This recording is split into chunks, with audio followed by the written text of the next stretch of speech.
ರಾಜ್ಯ ಸರ್ಕಾರಕ್ಕೆ ಹೇಳಿ ಧಿಕ್ಕಾರ. ಮುಕ್ತ ಅಭಿಮಾನಿಗಳ ಸಾವಿಗೆ ಕಾರಣರಾದಂತ ರಾಜ್ಯ ಸರ್ಕಾರಕ್ಕೆ ಹೇಳಿ ಧಿಕ್ಕಾರ. ಸಿದ್ದರಾಮಯ್ಯನವರ ಕುರ್ಚಿ ಬಿಡಿ. ಸಿದ್ದರಾಮಯ್ಯನವರ ಕುರ್ಚಿ ಬಿಡಿ. ಡಿಕೆಶಿ ಅವರ ಕುರ್ಚಿ ಬಿಡಿ. ಡಿಕೆಶಿ ಅವರ ಕುರ್ಚಿ ಬಿಡಿ. ಪರಮೇಶ್ವರ್ ಅವರ ಕುರ್ಚಿ ಬಿಡಿ. ಪರಮೇಶ್ವರ್ ಅವರ ಕುರ್ಚಿ ಬಿಡಿ. ಅಮಾಯಕರ ಸಾವಿಗೆ ಕಾರಣರಾದಂತ ರಾಜ್ಯ ಸರ್ಕಾರಕ್ಕೆ ಹೇಳಿ ಧಿಕ್ಕಾರ.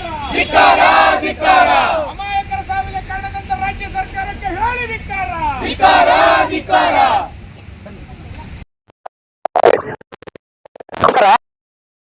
ಫ್ರೀಡಂ ಪಾರ್ಕ್ ಅಲ್ಲಿ ಹೋರಾಟ ಮಾಡ್ತಾ ಇದ್ದೀವಿ ಅಂತ ಹೇಳಿದೀವಲ್ಲ, ಇದಕ್ಕೆ ನಾವು ಒಂದು ಅಫಿಷಿಯಲ್ ಪರ್ಮಿಷನ್ ತಗೊಂಡಿದ್ದೀವಿ.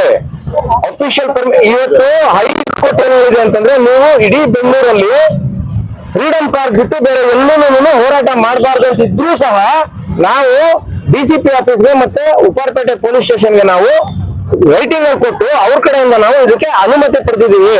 ಅಂದ್ರೆ ನಾವೊಂದು ಸ್ವಲ್ಪ ಕೆಲವೇ ಜನ ನಾವೇನು ಹೋರಾಟ ಮಾಡೋದಕ್ಕೆ ಅನುಮತಿ ಪಡೆದಿದ್ದೀವಿ ಅಂತಂದ್ರೆ, ಸಾವಿರಾರು ಜನ ಸೇರ್ತಾರೆ ಅನ್ನೋದು ನೀವು ಇಡೀ ಬೆಂಗಳೂರಲ್ಲ, ಇಡೀ ಕರ್ನಾಟಕದಲ್ಲ, ಇಡೀ ದೇಶದಲ್ಲಿ ಯಾರು ಕ್ರಿಕೆಟ್ ಫಾಲೋವರ್ಸ್ ಇದಾರೆ ಅವ್ರನ್ನ ಕೇಳಿ, ಖಂಡಿತವಾಗ್ಲೂ ಲಕ್ಷ ಜನ ಸೇರ್ತಿದ್ರು ಅಂತ ಹೇಳ್ತಿರ್ತಾ ಇರ್ಬೇಕಾದ್ರೆ ರಾಜ್ಯ ಸರ್ಕಾರಕ್ಕಾಗ್ಲಿ ಅಥವಾ ಇಂಟೆಲಿಜೆನ್ಸ್ ಆಗ್ಲಿ ಇದ್ರ ಬಗ್ಗೆ ಮಾಹಿತಿ ಇರ್ಲಿಲ್ವಾ?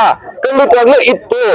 ಆದ್ರೂ ಸಹ ಬಿಟ್ಟಿದ್ದಾರೆ ಅಂತಂದ್ರೆ ಇದೇನು ಇಲ್ಲ, ಕೇವಲ ವೈಯಕ್ತಿಕ ಹಿತಾಸಕ್ತಿಗೋಸ್ಕರ ಅನ್ನೋದು ಸ್ಪಷ್ಟವಾಗಿ ಕಂಡು ಬರ್ತಾ ಇದೆ ಇಲ್ಲಿ.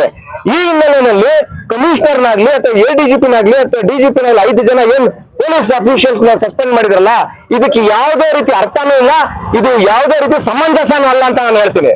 ಮತ್ತೊಂದಿದೆ, IPL ನಡೀತಾ ಇರೋದ್ರಿಂದ ಪ್ರತಿ ಒಂದು 2 ತಿಂಗಳು ಅಥವಾ 3 ತಿಂಗಳು ಪ್ರತಿ ವರ್ಷ ಇದ್ದೇ ಇರ್ತದೆ. ಪ್ರತಿ ದಿನ ಅಲ್ಲಿ IPL ಮ್ಯಾಚ್ ಇದ್ದ ದಿವಸ ಬೆಳಗ್ಗೆಯಿಂದ ಸಂಜೆವರೆಗೂ ಟ್ರಾಫಿಕ್ ಜಾಮ್ ಆಗುತ್ತೆ. ಇದೆಲ್ಲ ಇರ್ಬೇಕಾದ್ರೆ ಈ ಹಿನ್ನೆಲೆಯಲ್ಲಿ ನಾನು ಹೇಳೋದು, ಕ್ರಿಕೆಟ್ ಸ್ಟೇಡಿಯಂ ಬೆಂಗಳೂರಿನ ಸೆಂಟ್ರಲ್ ಬಿಸಿನೆಸ್ ಡಿಸ್ಟ್ರಿಕ್ಟ್ ಅಲ್ಲಿ ಇರೋ ಅವಶ್ಯಕತೆ ಇದೆಯಾ? ಖಂಡಿತವಾಗ್ಲೂ ಇಲ್ಲ. ಇದನ್ನ ನಾವು ಆಮೇಲೆ ಪಾರ್ಕಿಂಗ್ ಸಹ ಇಲ್ಲ, ಪಾರ್ಕಿಂಗ್ ಮಾಡಕ್ಕಾಗೋದಿಲ್ಲ. ಇಡೀ ಏರಿಯಾದಲ್ಲಿ ಫುಲ್ ದಿನ ಟ್ರಾಫಿಕ್ ಜಾಮ್ ಆಗುತ್ತೆ. ಇದೆಲ್ಲ ಇರ್ಬೇಕಾದ್ರೆ ಖಂಡಿತವಾಗ್ಲೂ ಕ್ರಿಕೆಟ್ ಸ್ಟೇಡಿಯಂ ನ ಬೆಂಗಳೂರಿನ ಹೊರವಲಯಕ್ಕೆ ಶಿಫ್ಟ್ ಮಾಡಿ ಸ್ವಾಮಿ. ತಾವು ಒಂದು ಸೇಫ್ಟಿ ಮಾಡಿ, ಜನಗಳಿಗೆ ಪಾರ್ಕಿಂಗ್ ವ್ಯವಸ್ಥೆ ಮಾಡ್ಕೊಡಿ. ಈ ಒಂದು ಏನು ಸ್ಟ್ಯಾಂಪೇಡ್ ಆಗುತ್ತಲ್ಲ, ಇದೆಲ್ಲ ಖಂಡಿತವಾಗ್ಲೂ ತಪ್ಪುತ್ತೆ. ಇನ್ನು 1 ವರ್ಷ ಇದೆ ಮುಂದಿನ IPL. ಖಂಡಿತವಾಗ್ಲೂ ನಗರದ ಹೊರವಲಯ ಯಾವ್ದಾರು ಆಗಿರ್ಬೋದು, ಬೇನಹಳ್ಳಿ ಆಗಿರ್ಬೋದು, ಇಲ್ಲಾಂದ್ರೆ ನೆಲಮಂಗಲ ಆಗಿರ್ಬೋದು, ಇಲ್ಲ ಹೊಸಕೋಟೆ ಆಗಿರ್ಬೋದು, ಅಲ್ಲಿಗೆ ಶಿಫ್ಟ್ ಮಾಡಿ. ಆಮೇಲೆ ಮಾನ್ಯ ಸಿದ್ದರಾಮಯ್ಯನವರೇ, ಡಿಕೆಶಿ ಅವರೇ, ಪರಮೇಶ್ವರ್ ಅವರೇ, ನೀವು ಎಷ್ಟೇ ಅಧಿಕಾರಿಗಳನ್ನ ಸಸ್ಪೆಂಡ್ ಮಾಡಿ, ಎಷ್ಟೇ ತನಿಖೆ ಮಾಡಿದ್ರು ಸಹ ಪ್ರತಿಯೊಬ್ಬರಿಗೂ ಗೊತ್ತಿದೆ ಇದು ನಿಮ್ಮದೇ ಬೇಜವಾಬ್ದಾರಿ ಅಂತ. ಹಾಗಾಗಿ ನೀವು ಖಂಡಿತವಾಗ್ಲೂ ನೈತಿಕ ಹೊಣೆ ಹೊರಲೇಬೇಕು. ಇದರಲ್ಲಿ ನೀವು ಯಾರ ಒಂದು ಸಲಹೆ ಕಾಯ್ಕೊಂಡಿರ್ಬೇಡಿ. ನಿಮಗೆ ಮನಸ್ಸಾಕ್ಷಿ ಅಂತ ಇತ್ತು ಅಂತಂದ್ರೆ ದಯವಿಟ್ಟು ಕುರ್ಚಿ ಬಿಟ್ಟು ಕೆಳಗಿಳಿದ್ರೆ ಆ ಒಂದು 11 ಜನಕ್ಕೆ ಆತ್ಮಕ್ಕೆ ಸ್ವಲ್ಪ ಆದ್ರೂ ಶಾಂತಿ ಸಿಗುತ್ತೆ ಅಂತ. ಪೂರ್ತಿಯಾಗಲ್ಲ ಇದು, ಯಾಕಂದ್ರೆ ಇದು ಸ್ವಯಂಕೃತ ಅಪರಾಧ ಇದು.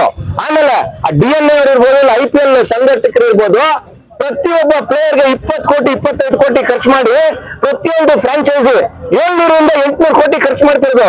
11 ಜನಕ್ಕೆ 11 ಕೋಟಿ ಪರಿಹಾರ ಕೊಡಕ್ ಆಗೋದಿಲ್ವಾ?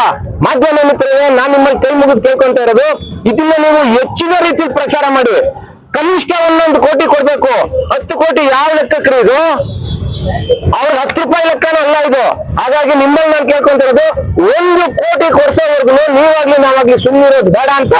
ಮತ್ತೆ ಇವರ 3 ಜನ ಏನಿದ್ದಾರೆ ನೈತಿಕವಾಗಿ ಕುರ್ಚಿ ಬಿಡೋವರೆಗೂ ನೀವು ನಾವೆಲ್ಲ ಸಂಘಟಿತರಾಗಿ ಓಡಾಡೋಣ. ಯಾಕಂತಂದ್ರೆ ಇದು ಬೆಂಗಳೂರಿಗೆ ಬಂದಿರುವಂತ ಕಪ್ಪು ಚುಕ್ಕೆ, ಇದು ನಡೆಸಕ್ ಸಾಧ್ಯನೂ ಇಲ್ಲ.